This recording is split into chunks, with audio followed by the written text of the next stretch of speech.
Hi there, and thanks for tuning in to the Gaiety School of Acting, IGTV, where we catch up with all our alumni and what they've been up to for the last few years since they left the Gaiety School of Acting. And today we're delighted to have Stefanie Preissner in with us. Thanks for coming in, Stefanie. Thanks for having me. Weird being back. Is it weird being back? Yeah, I mean, this building isn't the building that I trained in, but I can see I walked into the wall of trauma, as I call it, all of the people who have survived. Yeah, exactly. But it's just amazing to see where people have gone, because you forget that people started here, and when you see that wall of how diverse people's careers have become, it's fascinating. Completely, and that's the thing. We're talking, earlier on we're talking to a stand-up comedian, and we're going to have a stunt woman in now in a few weeks. So it's great to see, like you say, the diversity, that there's so many different paths you can take.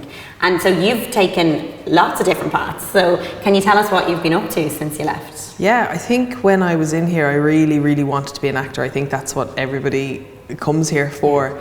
But it was particularly the class that we had called Manifesto, which I hope is still continuing. It is. And growing. Which is a class that encourages people to create their own pieces of theatre, to write them or to write for somebody else or direct them. It's a really collaborative class.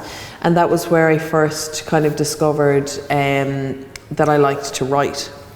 And my initial pieces were all in rhyme, and all of my theatre work then started in rhyme. So what I got from it was, when I finally was released into the theatre industry, I had something that was just for me. I wasn't constantly on the end of somebody else's yes, and if the auditions weren't going well for me, which they weren't, I was able to have some autonomy and some control over my career.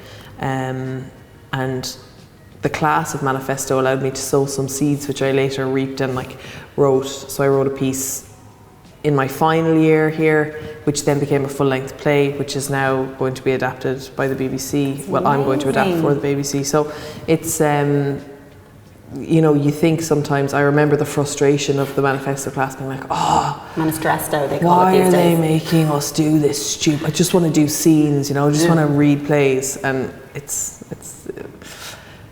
it's actually been the most helpful thing in my career. Yeah, amazing. And so the BBC, when is that coming about, and what's the name of the play that you wrote for? The play that I wrote was called Our Father. Yeah. It won't be called that. Okay. And it was on in the New Theatre after I graduated, and Cleena Jukes, the ex-general manager, she produced it. I'm writing a pilot now for BBC One, and I mean, those things are glacial, and contracts are happening with my agents and stuff. So I don't know, you'll see it. You follow me on Instagram, and I'll tell you. I keep everything up to date. Yeah. And obviously the massive success of Cant, Wonka. Yeah, it was great. Just amazing. And I think it's just I know this is such an overused word, but really relatable. Yeah. And that's the thing. There are huge flaws at Cant, Wonka. Massive plot holes. It was really a baptism of fire. I had never written dialogue before. I had only written monologues in rhyme. It was I was learning as I went, and I can see the issues with it. I think as a writer you always are only looking at the issues anyway, but I think its success was not down to how good it was, but down to how hungry people were for something that represented themselves. We had love-hate, and we had Bachelor's Walk, and there was nothing in between. There was no Irish girls on stage or on screen who didn't have either D4 accents or some sort of stereotypical accent, and I just wanted to see myself on screen, and so people related to it. I always thought that I was chronically unique, but I find that the more that I write the details of my life and my issues, the more people relate, because I am actually just a basic bitch like everybody else. And things random, the most bizarre scenes, the stealing of the car. I've had people being oh yeah, no, who hasn't done that? Yeah. You're this is a very specific situation, a very subjective view of things which objectively happened, and you are related to this. But I mean, I think it was more of a sensibility, and people have all been in those types of friendships, and they've all gotten, whether you've stolen a car or not, you've definitely gone a bridge too far while you're drunk, you know? Yeah, exactly. And so do we see that kind of relatable arc as well in your new book out? Can I Say No? Can I Say No is the second book that I've written, and it's about how no was the first thing that I ever said. It was my first word, and then I kind of forgot how to say it for 26 years. And now I'm learning how to say it again. And I actually think that a lot of that has to do with being an actor. Like, as an actor, you don't get to say no. Yeah. You know, like I've been, you know, like dressed as a man in a Shakespearean play in Stephen's Green, playing to Chinese tourists who don't speak English, getting dressed in a tent in the pouring rain, and having absolutely no self-esteem or self-respect. And I just couldn't say no, because I was an actor, so I needed to act, you know. And I think I know a lot of actors who haven't taken a holiday, like a vacation, in 4 or 5 years, because they're afraid that like the call will come while they're abroad and then somebody else will replace them. And so I think it's also a gender thing. I think women particularly are sort of like curated and molded from very young to being these little compliant caregivers, which makes you feel like an inherently bad person when you say no.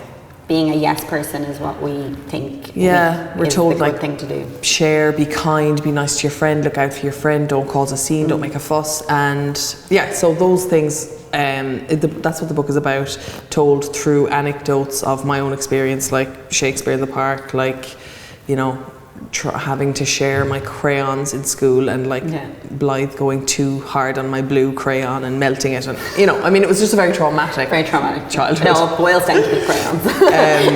But people on Instagram are, you know, telling me like, oh my god, there's one story I tell about Humpty Dumpty. We all had to draw a picture of Humpty Dumpty, and I drew a picture of a boy, and everyone else drew a picture of an egg. I was like, where in the poem does it say that Humpty Dumpty is an egg? He's not an egg. Like, why am I the only one who sees this? And a couple of people on Instagram are like, oh my god, me too. Where did it say it was an egg? So our full-timers are graduating next week. Mm-hmm. So they're off into the big bad world. What advice would you have for them? Can you put yourself back in the last few weeks of the Gaiety School, and what advice would you have for them? Or if you could tell your younger self anything? I think I heard it, like people always give this advice, but you kind of have to go through it to learn. So I'll give the advice, but I know nobody's going to take it. But the advice is just relax. Like, it's going to be okay. I didn't have an agent. Nobody wanted to cast me. You have an idea of how you want your career to go, and it's not going to go that way. It might go better, it might go worse, but it's definitely not going to go the way you're planning. And as long as you can let go of the outcome and just show up every day, treat it like a career, it will happen. It's kind of like a race to see who drops off first, and people will, like, if 20 of you graduate, in 2 years' time, 14 people will have been like, oh, this isn't for me. Mm. And if you are one of the people who is willing to get up every day and call yourself an actor, even though you're not working and you haven't had a job, then you are an actor, because a disproportionate amount of time as an actor is not acting. And get out of the bubble. Like, as soon as you can, get friends who are not in the Gaiety, who are not looking for agents, so that you can stop the comparative nature that happens, because you're all in this bubble together, and then you all leave, and different things happen at different times, and it's incredibly difficult not to compare like for like, because you've come from the same place. Get away, don't talk to your classmates for a while. Sort out yourself and then come back. That's amazing advice. So thank you so much for that. We will be passing it on to our class of 2019, and thank you for everything, Stefanie, for coming in. No problem. And we're very proud of you. So thank you so much. We will keep watching your star rise. Great. Thank you. Thank you so much.